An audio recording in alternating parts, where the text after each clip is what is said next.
有一个电影专业的环节是佛理，就是对着画面做写实音效，这叫佛理。我们本来是要导演的，没关系，每一组都有胡师傅。好，我们请看中间。好，我们请看左边的相机，谢谢，请看左边。好，我们请看中间，左边。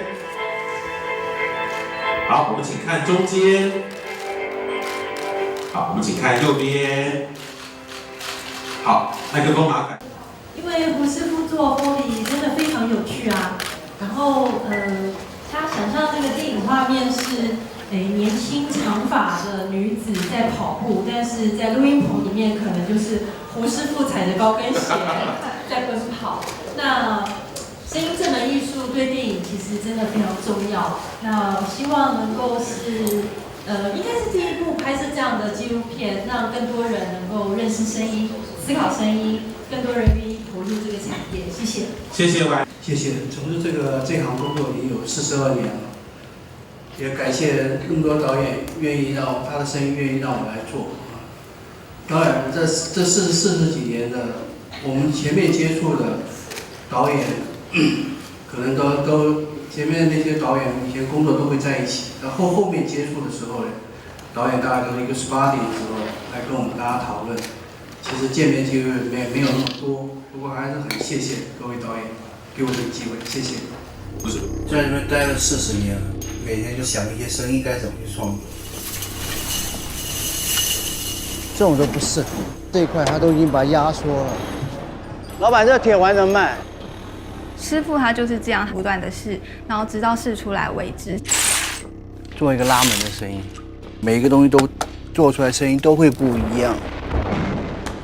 美秀姐要代表台湾所有的电影工作同仁为胡师傅献花，然后曲导演呢，我们准备了一个今天在场所有导演们签名的一张影音的海报，要送给胡师傅。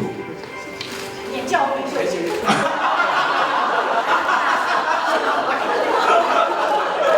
尴尬。想一下，我认识胡师傅，可能胡师傅自己都不记得，是我在念大学的时候去中影参观，然后那时候 Foley 就同步录音还没有每一部电影都是的时候，我们对于 Foley 这件事情是既新鲜又好奇，然后看胡师傅一个人在那里忙东忙西，告诉我们所有的声音是怎么做。后来我们回学校去做短片的时候，真的如法炮制哈，有用绿豆啊，用铁片啊，然后自己穿高跟鞋这些事情。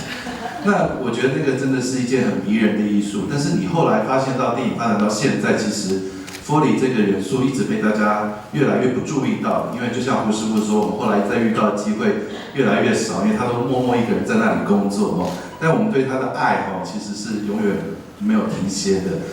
我认识胡师傅是在那个我黑狗来了，我第一部电影，所以那时候我还蛮年轻的，但胡师傅没有很注意我。那我很注意吗？很正，但是我还是瘦的时候，一点点瘦。然后呢，因为我都是认识曹老师，因为曹老师那时候我是在现场，他几乎我们怎么样搬，他都再早他就跟我们一起，再晚他就跟我们一起收。所以我前几天我看到了 FB 在 po 这个的预告的时候，我看了吓一跳，原来胡师傅你做这么多事情。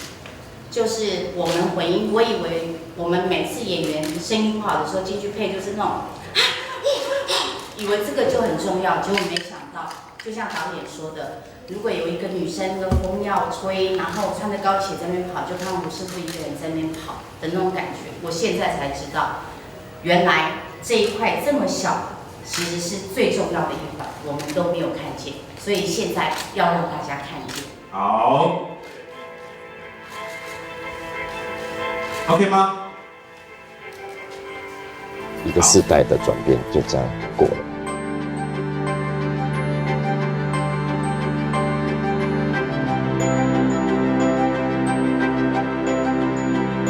就是我讲的成就感，那种感觉是我喜欢的。电影给了我很多东西，陪着他成长一下 ，OK，NG，就是我收工的时候了。